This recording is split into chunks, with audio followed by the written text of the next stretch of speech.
Now, you have called the current redistricting proposal highly unusual and politically optically horrible. Now, can you explain with us what specific parts of the plan raise your biggest concerns? Well, we redistrict every 10 years, and the party in power is the one in charge of it. And I think we've done a great job of redistricting. If you go back and look at the prior maps, we redrew them in 2021. They're very fair, they're equal, and they're about as balanced as you can get. Actually, I believe it was Princeton did a study and gave Indiana a rating for our redistricting. You go back to Democrats in 2001 and look at the districts they drew, and they are just gerrymandered as hell. So we have good districts right now. We know that. We don't do that again for another 6 years. So I don't understand the necessity of doing it, midstream here. I get why politically some people might want to. We are not Texas. Texas initiated this whole thing. I just assume we stay where we're at. We don't need to redistrict. When you look at Indiana as a state, um, we hold over about 90% of all locally elected offices. We have a supermajority in both chambers, have had since 2012. We have the governor's office, lieutenant governor, every other elected uh, state position that is elected. We hold those offices, and we also have 7 of 9 congressional districts. So why risk that? Why do it now? It just doesn't make sense to me. Now, you mentioned that Republicans shouldn't stoop to the level of Democrats on redistricting. Now, how do you perceive the current proposal as differing from past Democratic approaches in Indiana? Honing in on that. Um, I'm sorry, I don't get the question. So I know you mentioned that Republicans should not stoop to the level of Democrats on Correct. redistricting. Now, how do you perceive the current proposal as maybe differing from past Democratic approaches in Indiana? Well, when you again go back to the 2001 map when the Dems were in charge and they drew it, I mean it is gerrymandered and it's obvious. And then compare that to our current maps, we've done a great job. Plus the fact, for the people that say Republicans have gerrymandered the map, I don't know how. When you hold 90% of locally elected offices, that tells you something right there that Republicans are clearly in charge of Indiana. So this is something we don't need to do. Now, as a state lawmaker, how do you think the Indiana House can influence the congressional redistricting process, even if you don't directly vote on the maps? We can speak up against it and provide obvious reasons why we shouldn't do it, which is what I'm trying to do.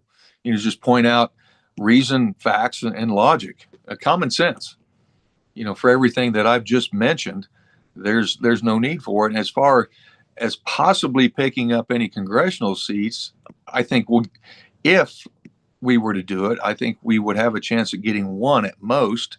So why risk everything that we have, everything we've accomplished, plus introduce ill will, bad feelings by pulling an obviously political stunt just to possibly pick up one congressional seat? Um, Now, what do you see as the potential risks for Republican voters and candidates if the redistricting goes forward as proposed?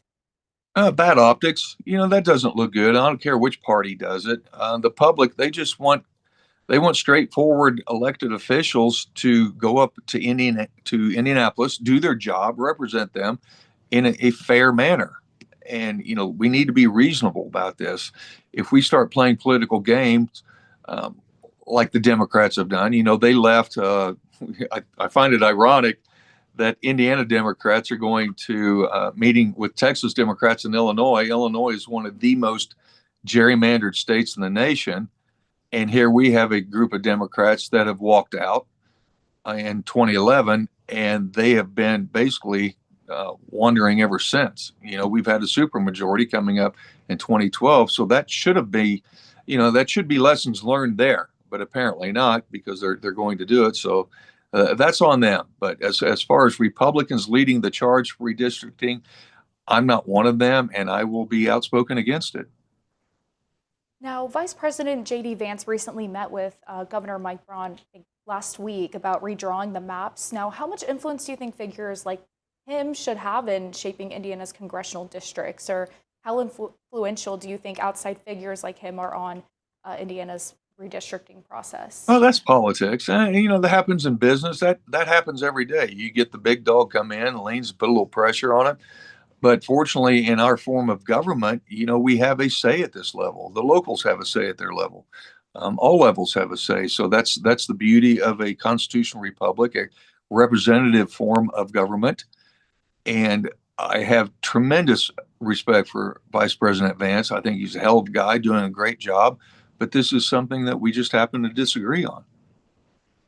Are there any alternative redistricting guidelines or principles you would support that ensure fair representation without the political downsides that you've warned about? We have fair representation right now. Again, going back to the districts 2021, look how they're drawn.